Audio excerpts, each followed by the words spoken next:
ഉണ്ടാക്കാൻ പോവാ. വെറും സോപ്പല്ല, പേപ്പർ സോപ്പ്. നമുക്ക് സോപ്പിനാണ് ടിഷ്യൂ എടുക്കുക. അപ്പൊ നമ്മൾ കട്ട് ചെയ്യാൻ പോവാണ് ഗായ്സ്. നമ്മൾ കുണുക്കുണാക്കിയിട്ടാണ് വെട്ടുന്നത്.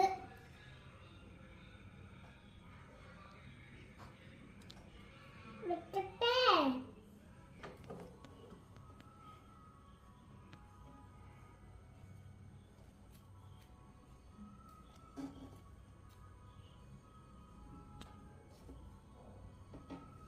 അങ്ങനത്തെ പഴുവിലാണ് ഇപ്പൊ വിട്ടിരുന്നത്.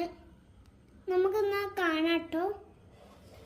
നമ്മളിതിൽ സോപ്പ് കഴിക്കാൻ പോകട്ടോ. ഇതില് ഞെപ്പാട നമ്മൾ ചെടി ആക്കിയിട്ടുണ്ട്. നമുക്ക് മുക്കം കായ്